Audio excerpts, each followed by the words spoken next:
Students, आज इस question को सोल्व करेंगे। वृत्त से संबंधित जो है ये प्रश्न दिया गया है। 5 सेंटीमीटर तथा 3 सेंटीमीटर त्रिज्या वाले दो वृत्त दो बिंदुओं पर प्रतिच्छेद करते हैं तथा उनके केंद्रों की बीच की दूरी दे दिया गया है 4 सेंटीमीटर, है ना। तो वह निश्चित जीवा की लंबाई ज्ञात करना है। क्लियर है? अब यहां पर समझिए, एक है 5 सेंटीमीटर वाला वृत्त और एक है 3 सेंटीमीटर वाला वृत्त। मान चलिए ये है 3 सेंटीमीटर वाला वृत्त।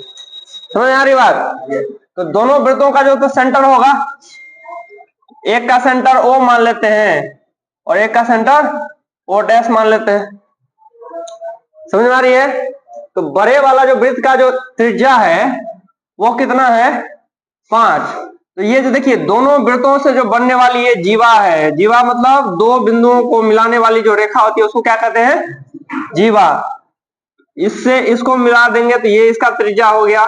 इसको A मान लेते हैं, इसको B मान लेते हैं। ठीक है, तो ये बड़े वाले वृत्त की जो त्रिज्या है वो कितना दिया है? 5 सेंटीमीटर दिया है। तो ये 5 OA की लंबाई भी 5 हो जाएगी और OB की लंबाई भी कितना होगा? 5 ही होगा, है ना, क्योंकि दोनों त्रिज्या ही है।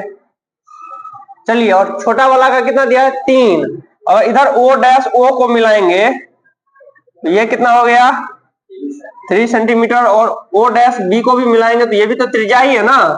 त्रिज्या किसको कहते हैं? वृत्त के केंद्र से वृत्त के किसी बिंदु, नहीं, वृत्त के परिधि पर किसी बिंदु को मिलाने वाली जो रेखा होती है उसको क्या कहते हैं? त्रिज्या कहते हैं। तो ये भी 3 सेंटीमीटर ही है।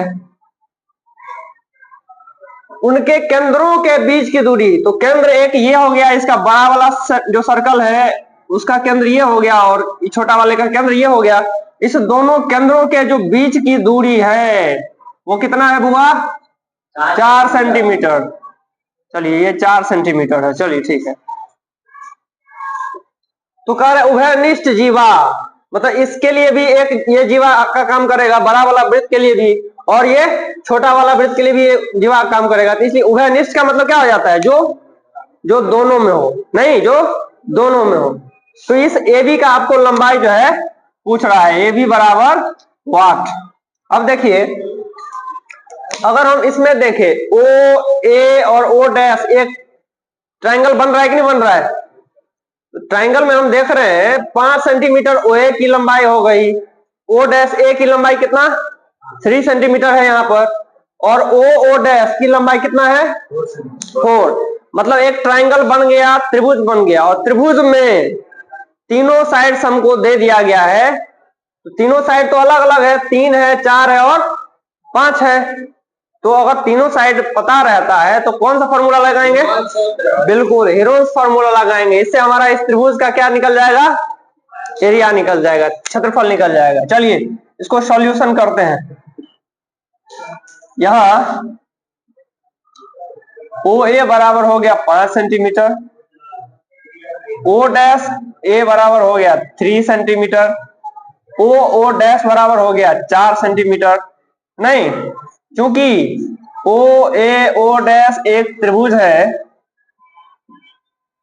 इसीलिए O डैश का, इसको लिख दीजिए, त्रिभुज O डैश का क्षेत्रफल हीरोन सूत्र से निकालने पर, हीरोन सूत्र से निकालने पर,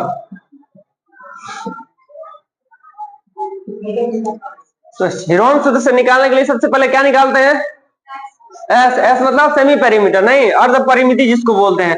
S बराबर A plus B plus C बटे 2। तो तीनों साइड को जोड़िए तो कितना हो जाएगा? 5 प्लस 3 प्लस 4 बटे 2। 5 3 8 4 12 बटा 2, मतलब कितना निकल के आ गया? 6 सेंटीमीटर आपका S निकल गया।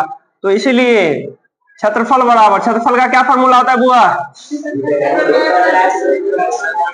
ठीक है, root under S into S minus A, मैंने पहली भुजा, फिर S माइनस B दूसरी भुजा और S माइनस C तीसरी भुजा। चलिए इसको हम निकालते हैं। S कितना निकल गया है? 6।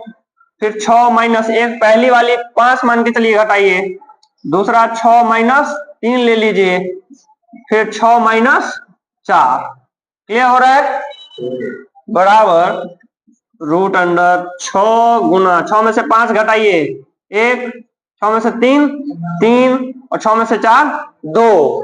अब यहाँ पे देखिए क्या लिख सकते हैं इसको, 6 को हम 2 गुना 3 लिख सकते हैं ना, फिर गुना एक को लिखे या फिर नहीं लिखे कोई बात बराबर है, फिर गुना 3 गुना 2।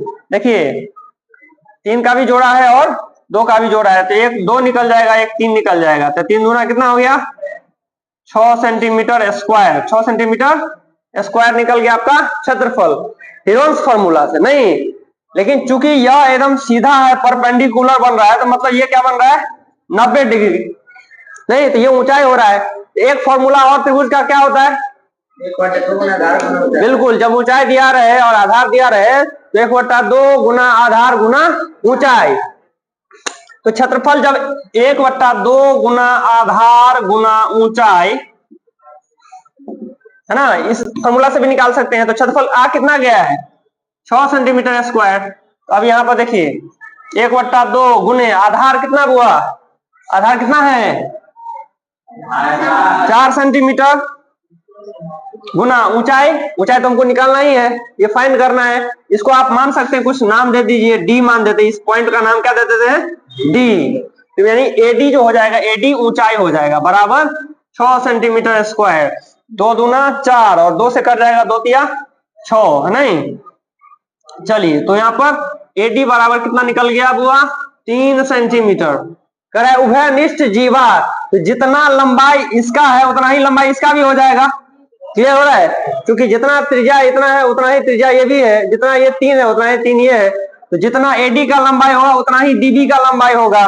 तो इसीलिए लिखेंगे, इसीलिए उभयनिष्ठ जीवा, उभयनिष्ठ जीवा की लंबाई, जीवा की लंबाई बराबर हो जाएगा, यानी ए बी बराबर क्या हो जाएगा, ए बी बराबर क्या लिख सकते हैं एडी प्लस बी डी। तो दोनों बराबर हो जाएगा, तो 3 + 3 या फिर 3 को 2 से गुना भी कर सकते हैं, तो 3 + 3 बराबर 6 सेंटीमीटर किसका लंबाई हो गया, उभयनिष्ठ जीवा की लंबाई।